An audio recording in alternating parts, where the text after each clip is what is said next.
Приветствую себя на канале. Сегодня у нас кофемашина Saeco. Точную модель я пропишу в описании к этому видео. Поговорим о базовых настройках аппарата и о некоторых функциях программирования, которые вам могут пригодиться. Я сейчас перефокусирую камеру поближе к экрану, чтобы вам было лучше видно.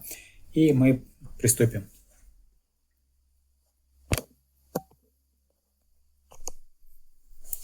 Итак, для того, чтобы войти в режим программирования либо настроек, нам нужно войти в меню. И мы видим здесь несколько разделов, которые можно перелистывать между собой, проводя пальцем по экрану. Вот у нас 5 разделов. Давайте начнем с самого первого. Самый первый раздел — это настройка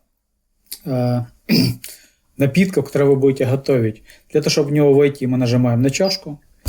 Первый у нас эспрессо. Опять подтверждаем. И мы начинаем настраивать, как приготовить, допустим, эспрессо. Это у нас количество жидкости в чашку. Больше-меньше. Мы можем настроить под свои нужды, под свою посуду. Если мы входим, мы выбираем количество зерен, которые нам приготовят. Можем вообще выставить молотый кофе. И он будет постоянно только на молотом кофе работать. Поскольку нам это не надо, я выставляю Strong. Я люблю крепкий кофе, поэтому самый крепкий я выставил. Дальше нажимаем на кнопку, удерживаем 3-4 секунды. У нас включается режим программирования температуры именно на эспрессо, как вы видите. И перелистывая, мы можем выставить желаемую температуру заваривания. Я всегда ставлю горячий кофе, подтверждаю. Я так считаю, что он лучше заварится. Следующий пункт. Мы нажимаем опять на молотый кофе. И он включит смачивание. Это о чем говорит? Когда он намелит кофе, он его упрессует, и он его либо смочит, а потом начнет заваривать через смоченный кофе, либо мы можем отключить эту функцию, и он просто его насыпет, упрессовывает и сразу заваривает без предварительного смачивания. Здесь мнения расходятся всех абсолютно, поэтому вы пробуйте, как вам больше нравится. У вас свой кофе, у вас свои предпочтения какие-то. Поэтому настройте, как вы считаете нужным. Я выхожу из эспрессо. Если я перекручиваю дальше, у нас кофе. Точно так же мы входим, точно так же настраиваем количество жидкости, точно так же настраиваем количество зерен, температуру и так далее. Я пока этого не выполняю, я выхожу. Человек, когда владелец аппарата, сам настроит так, как ему это нравится. Я не буду это заблаговременно выполнять, поскольку я не знаю, ни на чем он будет работать, ни на каком кофе. Не как ему больше нравится, грубо говоря. Давайте дальше. Следующий у нас второй пункт — это настройки уже самой системы, чуть не сказал, автомобиля, именно кофемашины. Мы входим и мы видим выбор языка. Для подтверждения мы заходим опять чашечкой, у нас начинает моргать индикация, и мы можем менять язык общения с аппаратом. Выбирайте, какой вам более понятен, какой более приемлем. Мне удобен английский, я выбираю, подтверждаю. Выбираем следующий пункт 2.2. Это у нас идет жесткость воды. О чем говорит жесткость воды? Чем жестче воду вы выставили, чем больше цифры, тем чаще он будет просить очистку.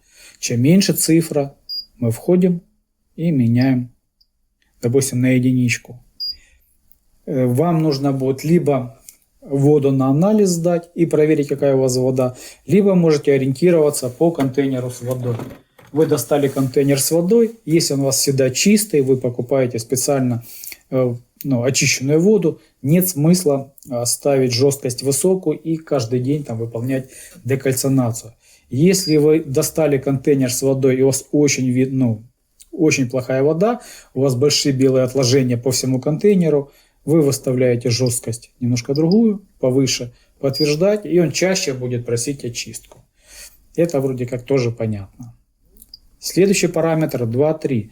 Это активация звукового сигнала. Если вы слышали, я нажимаю на кнопочки, либо перелистываю, он издает звук. Если я войду сюда и отменю, он будет работать абсолютно беззвучно. Если у вас какой-то большой коллектив, это кого-то раздражает, вы можете отключить, и в принципе у вас будет полностью в тишине он работать. Я это включу, владелец аппарата сам определится. Я пока эту настройку не трогаю.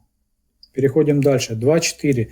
Это активация фильтра воды. Если у вас установлен дополнительный фильтр воды в контейнере с водой, вы можете войти в эту функцию, активировать и подтвердить. Он у вас будет понимать, что он работает с фильтром. Если у вас фильтр не стоит, мы оставляем этот параметр и пьем кофе дальше. 2.5. Промывка. О чем говорит промывка? Когда аппарат первоначальное включение, он с холодного состояния нагревается и потом промывает систему. Кроме того, что он дополнительно промоет, это никогда плохо не было, он ее еще и прогреет. Поэтому первое включение, он горячей водой промывает всю систему. Опять же, если вы поставите чашку, он чашку вам прогреет, и вы сможете приготовить кофе слегка горячее, чем, скажем так, с холодного состояния. Для того, чтобы изменить параметры, вы опять же можете войти сюда, и менять. Я оставляю, пускай будет. Вот так, но я считаю так лучше. На этом у нас закончились такие настройки. Мы выходим опять и перелистываем. Пункт 3 это у нас обслуживание машины. Он при входе в этот параметр мы активируем либо удаление накипи, либо очистку системы приготовления кофе. Чистку заварочного узла. Я сейчас на этом останавливаться не буду. В конце этого видео вы сможете увидеть ссылку. Я полностью цикл выполню, и это будет отдельным видео, просто чтобы сейчас не занимать ваше время. Возможно, это вам не нужно на данный момент. Дальше мы переходим в пункт 4. Пункт 4 это у нас режим сбережения энергии. Мы в него заходим и видим. У нас выставлено 180 минут. О чем это говорит? Если в течение 180 минут мы не пользуемся аппаратом, он у нас самостоятельно отключится в автоматическом режиме. Если мы не хотим, чтобы у нас так долго стоял включенный, мы можем войти в этот режим и менять полностью настройки от 15 минут до 80 минут, 180 минут, да? В общем, выставляем на свое время, которое мы считаем нужным. Через это время, если мы к нему не подходим, ничего не выполняем, он просто сам отключится. Этот параметр тоже нам понятен. Пункт 5. Специальные функции. Специальная функция это в принципе очистка всех наших вот этих настроек до базовых, до заводских настроек. Сброс, точнее, до заводских настроек. Мы для этого входим, подтверждаем все время. И он у нас полностью, все, что мы успели настроить, полностью все снесет. Почему это я сейчас делаю? Владелец аппарата сам себе настроит, как он считает нужным, с самого начала, и будет пользоваться так, как он считает нужным. Я пока этого не выполняю. Все. Для того, чтобы выйти из этих функций, мы вышли и подтверждаем выход.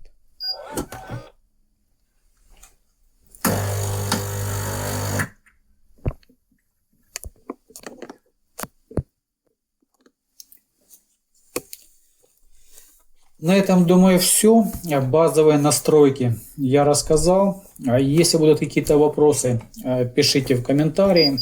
Постараюсь вам подсказывать по мере возможности. Если это вам было интересно, либо пригодилось, нажимайте лайк.